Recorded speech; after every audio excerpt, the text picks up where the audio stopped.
Good morning students. आज हम नया टॉपिक करेंगे। जैसा आपने फर्स्ट ईयर में पढ़ा सामाजिक समझौता सिद्धांत। क्या पढ़ा था? राज्य की उत्पत्ति का सामाजिक समझौता सिद्धांत। राज्य की उत्पत्ति का सामाजिक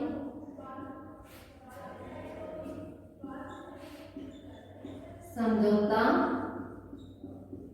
सिद्धांत। अब इस तरह हम नया टॉपिक स्टार्ट करेंगे। यानी फर्स्ट ईयर में आपने पढ़ा यानी राज्य की उत्पत्ति का सिद्धांत, राज्य की उत्पत्ति कैसे हुई उसमें आपने पढ़ा सामाजिक समझौता सिद्धांत। और सामाजिक समझौता सिद्धांत के प्रतिपादक कौन थे? होब्स, लॉक और रूसो। यानी होब्स, लॉक और रूसो को सामाजिक समझौतावादी विचारक के रूप में जाना जाता है। और होब्स, लॉक और रूसो ने अपने अपने तरीके से राज्य की उत्पत्ति के सिद्धांत बताए। यानी हमने विस्तृत रूप से होब्स, लॉक, रूसो तीनों को कंबाइंड पढ़ा और उनके राज्य की उत्पत्ति का सिद्धांत पढ़ा। किसमें? फर्स्ट ईयर क्लास में। अब आप फाइनल ईयर में हो गए हो। यानी अब हम राज्य की उत्पत्ति का जो सामाजिक समझौता सिद्धांत है उसके प्रतिपादक है होब्स, लॉक और रूसो। इन तीनों को हम डिटेल से पढ़ेंगे। इन तीनों का हम अलग अलग अध्ययन करेंगे। तो पहला हमारा आज का विचार होगा Thomas Hobbes.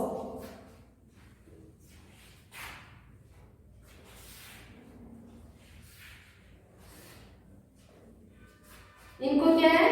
Hobbes, lock, Rousseau को समझौतावादी विचारक, अगर कॉम्पिटिशन में आपके आ जाता है कि समझौतावादी विचारक के रूप में कौन जाने जाते हैं, अगर होब्स का नाम आए तो भी ठीक है, लॉक आए तो भी ठीक है, लॉक और रूसो का आए तो भी ठीक है, तीनों का कंबाइंड आए होब्स, लॉक, रूसो तो भी ठीक है, क्योंकि तीनों को ही समझौतावादी विचारक के रूप में जाना जाता है।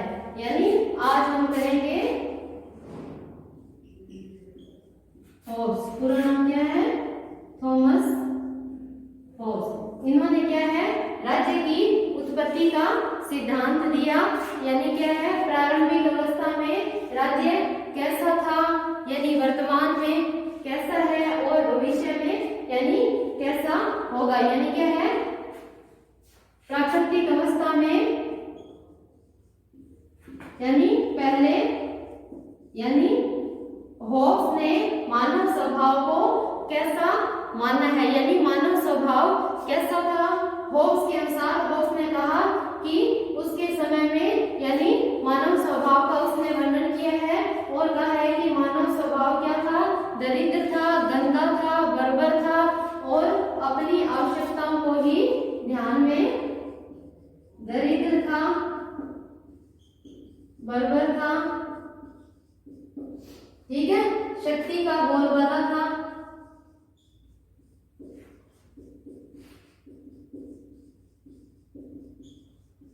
शक्ति का बोलबाला था। यानी क्या है? शक्तिशाली व्यक्ति ही अपने अधिकारों का उपभोग करते थे और सभी साधन उनके लिए ही प्रयुक्त किए जाते थे। और उसके साथ ही यानी क्या था? क्षणिक था। यानी क्या है? मत्स्य न्याय की स्थिति थी। आप क्या कह सकते हो? मत्स्य न्याय। अगर छोटा क्वेश्चन आ जाए तो मत्स्य न्याय से आप क्या समझते हो तो आप क्या कहोगे? यानी क्या है? चारों ओर अन्याय का बोलबाला था, मारकाट का बोलबाला था, शक्तिशाली व्यक्ति ही अपने अधिकारों का उपभोग करते थे। यानी ऐसी स्थिति को हम कहेंगे मत्स्य न्याय। यानी मानव स्वभाव क्या था होब्स के अनुसार?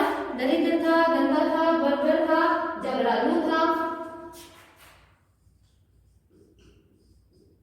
झगड़ालू था और वह निरंतर क्या है? लड़ता झगड़ता ही रहता था। ऐसा यह होब्स का मानना था। ऐसी परिस्थितियों से तंग आकर कुछ व्यक्तियों ने क्या किया? समझौता किया और समझौते के पश्चात राज्य की उत्पत्ति हुई। यानी क्या है?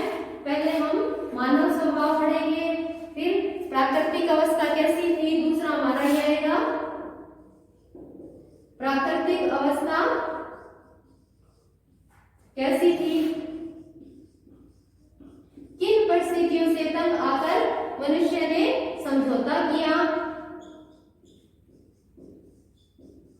किन परिस्थितियों से तंग आकर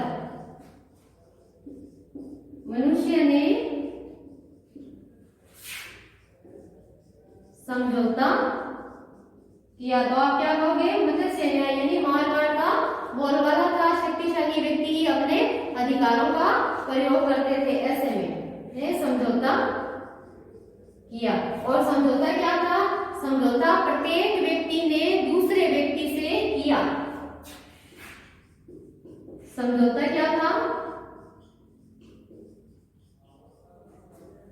प्रत्येक व्यक्ति ने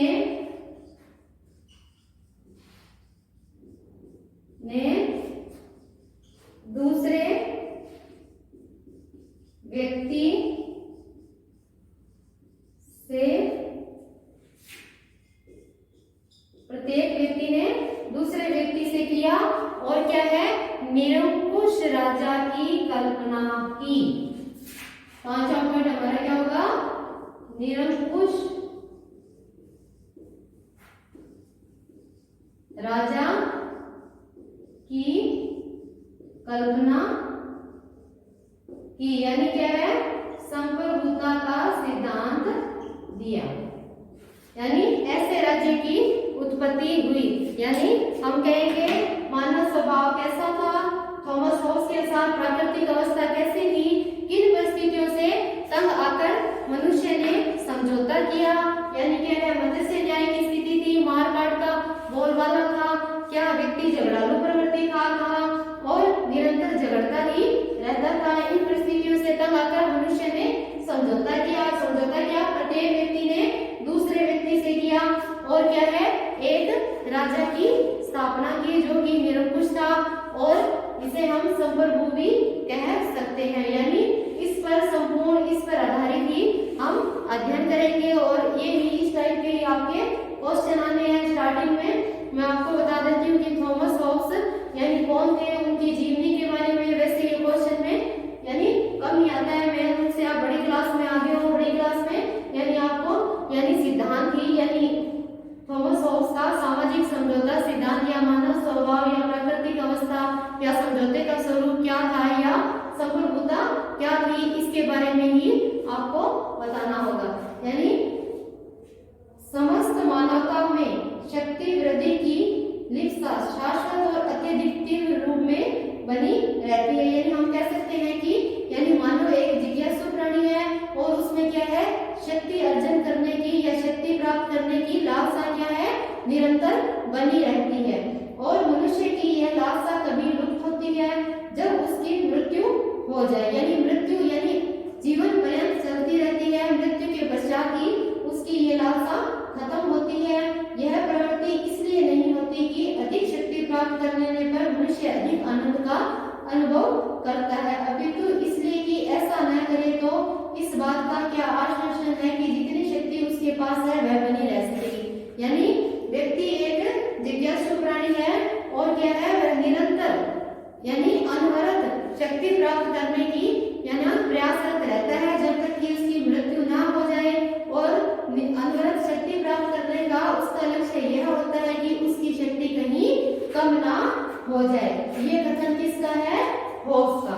यानी क्या है? अपनी शक्ति को प्राप्त करने के लिए या शक्ति को बनाए रखने के लिए वो निरंतर संघर्ष करता रहता है या शक्ति अर्जित करने का प्रयास करता रहता है जो मृत्यु पर्यंत ही समाप्त होती है।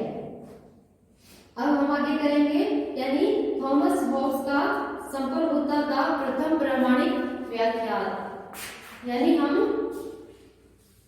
होब्स को यानी संप्रभु के सिद्धांत का प्रथम प्रामाणिक व्याख्याता भी कह सकते हैं। इस रूप में भी क्वेश्चन आ सकता है। यानी संप्रभु सिद्धांत का प्रामाणिक व्याख्याता के रूप में थॉमस हॉब्स को जाना जाता है। इस बारे में हम थोड़ा सा अध्ययन करेंगे। यानी क्या है संप्रभु। संप्रभु क्या होता है, यानी हॉब्स का संप्रभु क्या था, निरंकुश था। निरंकुश यानी जनता ने अपनी सारी शक्तियां ऐसे व्यक्ति को सौंप दी, यानी जो जनता के हित में कार्य करे। इसको हम निरंकुशता का प्रतीक ही कह सकते हैं, जब एक व्यक्ति में सारी शक्तियां समाहित हो। यानी अब हम आगे करेंगे कि हॉब्स क्या है, संप्रभु सिद्धांत का प्रामाणिक व्याख्याता था। इस कथन को स्पष्ट कीजिए, छोटा क्वेश्चन कई बार आ जाता है। क्या इस संबंध में प्रोफेसर जोन्स लिखते हैं कि प्राचीन सिद्धांत को नवीन सिद्धांत से अलग करने वाली कोई अन्य धारणा इतनी स्पष्ट नहीं है जितनी कि संप्रभुता की धारणा। जैसे प्रोफेसर जोन्स ने संप्रभुता की धारणा को स्पष्ट करते हुए लिखा है कि यह इतनी प्रमाणिक धारणा है कि इसकी कोई सीमा नहीं बांधी जा सकती। किसकी, संप्रभुता के सिद्धांत की। यह कहकर प्रोफेसर जोन्स ने हॉब्स के संप्रभु सिद्धांत की पक्ष में तर्क दिया है। उन्होंने कहा है कि नवीन दर्शन की प्रतीक निरंकुश तथा अपरिमित संप्रभुता के सिद्धांत की सर्वप्रथम और पूर्ण रूप से अभिव्यक्ति किसने की, हॉब्स ने। यानी हम इसके पक्ष में कहेंगे, यानी क्या है, नवीन रूप में संप्रभुता के सिद्धांत का संपूर्ण विधि पूर्वक विस्तृत विवेचन किसने किया, थॉमस हॉब्स ने। और इस संबंध में जोन्स ने भी इसकी प्रामाणिकता का यानी प्रयास किया है। इसके साथ ही यानी इससे पूर्व ही जो विचारक थे बोधा,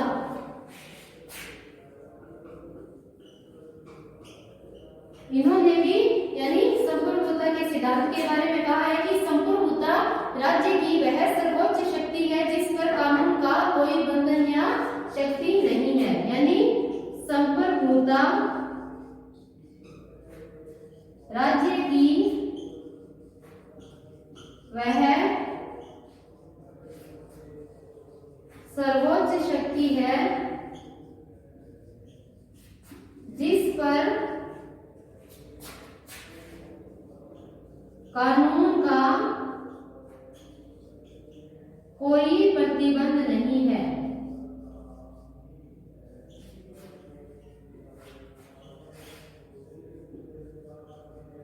यानी क्या है, बोधा ने भी जोन्स की तरह इसी की पुष्टि की है संप्रभुता सिद्धांत की कि वह सर्वोच्च शक्ति है और उस पर कानून या किसी कानूनी संस्था का कोई प्रतिबंध नहीं है। इस प्रकार संप्रभुता सिद्धांत में आप यानी इसकी पुष्टि करने के लिए जोन्स और बोधा की दो कोटेशन लिखोगे और उसके बाद आप करोगे कि यह तथ्य है कि प्राकृतिक कानून, संवैधानिक कानून और ईश्वरीय कानून तथा अपनी संपत्ति की रक्षा करने का व्यक्ति का अधिकार ये सब संप्रभुता की सीमाएं निर्धारित करते हैं। इस प्रकार उसके सिद्धांत में अस्पष्ट किंतु निश्चित असंगति भी पाई जाती है। इसके साथ ही इस कथन में सेवाएं लिखते हैं राइटर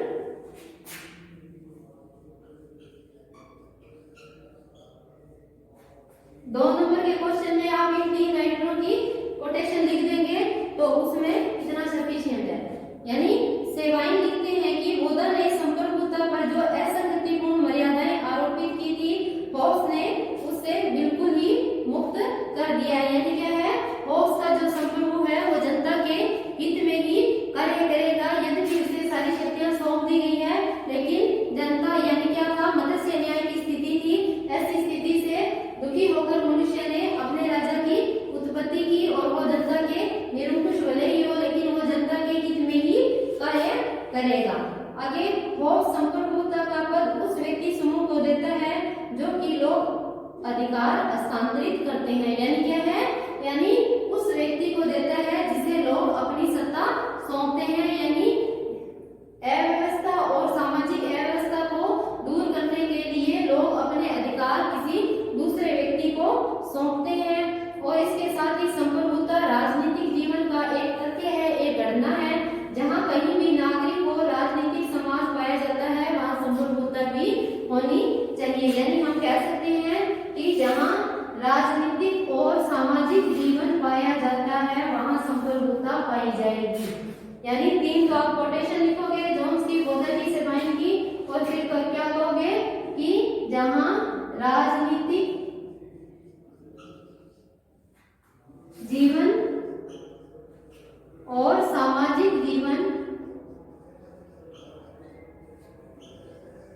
सामाजिक जीवन पाया जाता है वहां क्या है, संप्रभुता निश्चित रूप से पाई ही जाएगी।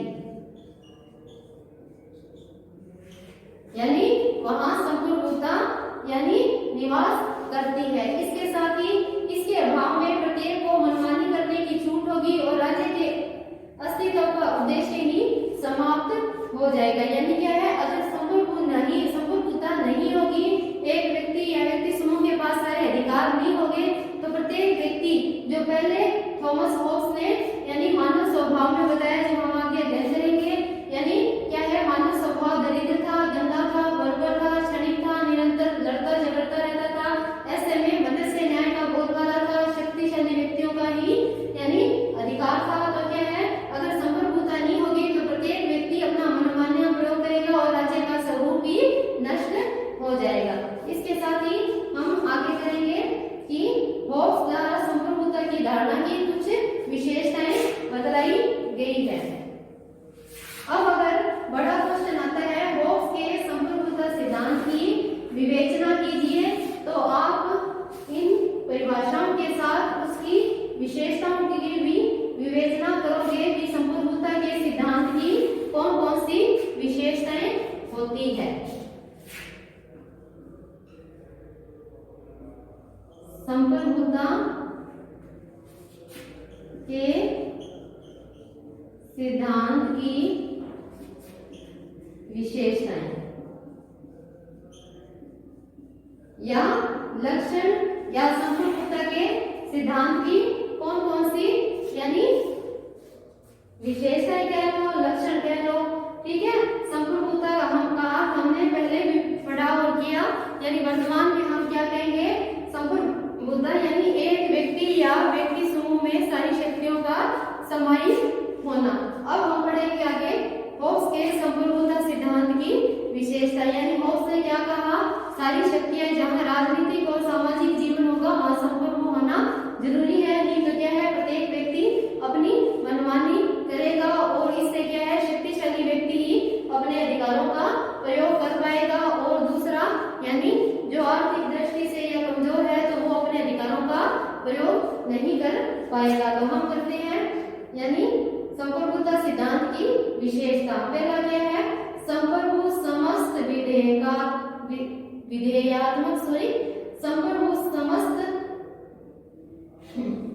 विधेयात्मक कानूनों का स्रोत। संप्रभु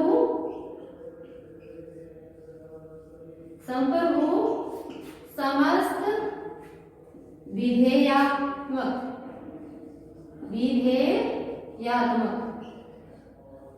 कानूनों का स्रोत। यानी क्या है, संप्रभु यानी शक्तियां एक व्यक्ति या व्यक्ति समूह में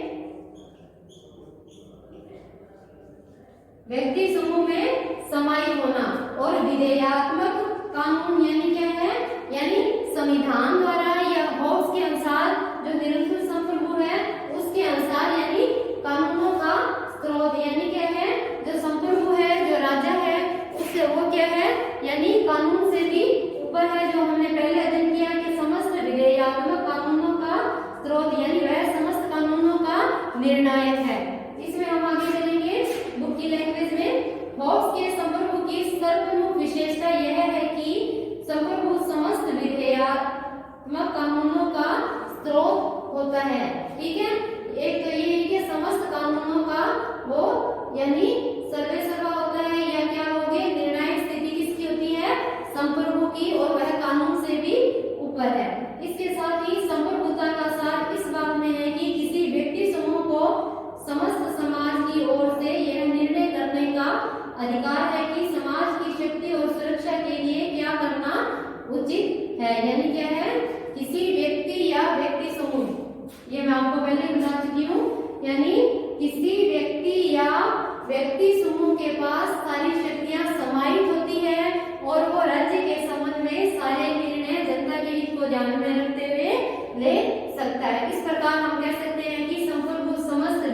विधेयात्मक कानूनों का स्रोत होता है, अधिकारी होता है। इसके साथ ही हम आगे करेंगे कि दूसरी ओर संप्रभु का अर्थ है कि संप्रभु प्रजाजन के लिए मान्य होने वाले कानूनों का निर्माण करने की शक्ति होना। यानी क्या है? सामान्य जन के लिए मान्य होना। दूसरी बात ये ध्यान रखोगे, सामान्य जन के लिए मान्य होना। यानी क्या है? जनता ने अपनी सुरक्षा के लिए, अपनी स्वतंत्रता के लिए संप्रभु का निर्माण किया है और अव्यवस्था को दूर करने के लिए उसने सारी शक्तियां संप्रभु यानी एक व्यक्ति या व्यक्ति समूह को प्रदान की है। और वो यानी समस्त कानून को बनाते समय सामान्य जन के लिए यानी सामान्य जन के लिए ऐसा कानून बनाएगा जो समस्त जनता के हित में हो। यानी क्या है?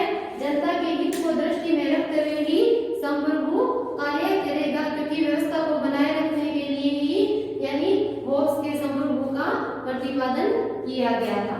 इसके साथ ही यानी होब्स के अनुसार यह शक्ति मात्र संप्रभु में ही निहित होती है और संप्रभु ही कानून का व्याख्याता भी है। यानी क्या है? इसमें आगे हम कहेंगे कि होब्स ने भी यही किया है, कहा है, जो कि एक पाश्चात्य विचारक है या कह लो पाश्चात्य समझौतावादी विचारक है। उन्होंने भी ये कहा कि क्या है? यानी होब्स का जो संप्रभु है वह कानूनों का व्याख्याता भी है। यानी कानून की व्याख्या करने वाला भी कौन है? कानून की व्याख्या करने वाला भी कौन है? संप्रभु है।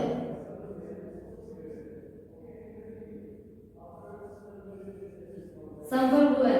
कानूनों का निर्माण करने वाला, लागू करने वाला और कानून का निर्माण करने में जनता के हित को ध्यान में रखने वाला भी कौन है? संप्रभु ही है। इस प्रकार हम अब आगे दूसरा पॉइंट करेंगे, संप्रभुता असीमित है। यानी होब्स का संप्रभु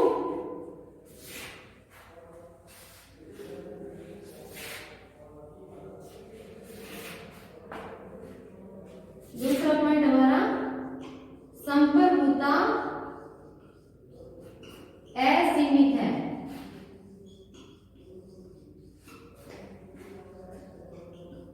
यानी हम कह सकते हैं कि होब्स का जो संप्रभुता सिद्धांत है यानी उस पर कोई सीमा नहीं है, वह समस्त विधेयात्मक कानूनों का स्रोत है।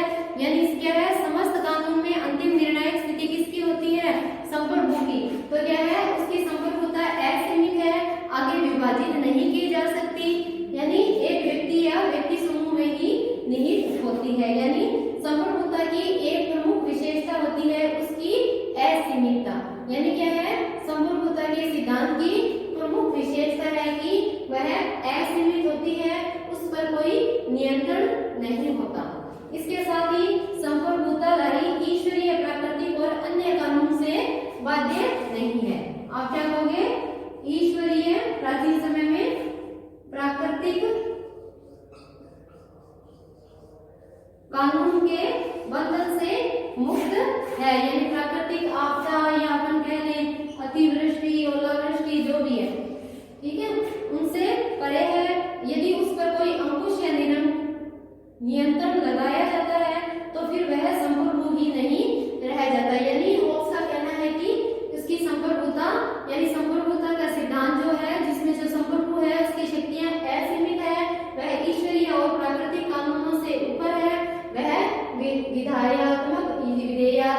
विधेयात्मक कानूनों से ऊपर है और इसके साथ ही क्या है? उसकी शक्तियां असीमित है, उस पर कोई अंकुश नहीं है। ये सिद्धांत से प्रतिपादित होता है। इसके साथ ही समस्त जनता का प्रतीक है, समस्त व्यक्तियों को अपने में धारण करता है। यानी अब हम आते हैं होब्स के संप्रभु में। यानी वह क्या है? समस्त व्यक्तियों के हितों का प्रतीक है। आप क्या कहोगे? व्यक्ति के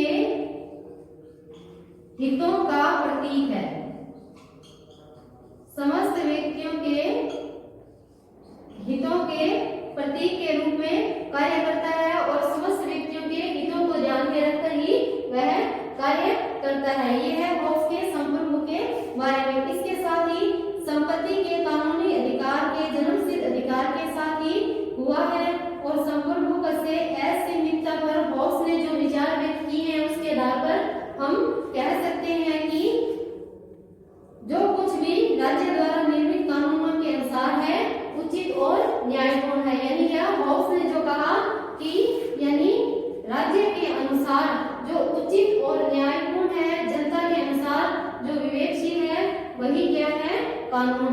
इस प्रकार आज हमने थॉमस हॉब्स के बारे में पढ़ा, यानी हॉब्स के संपर्क उत्तर सिद्धांत के कुछ पॉइंट किए, कुछ पॉइंट हम नेक्स्ट लेक्चर में करेंगे। आज के लिए बस इतना ही, धन्यवाद।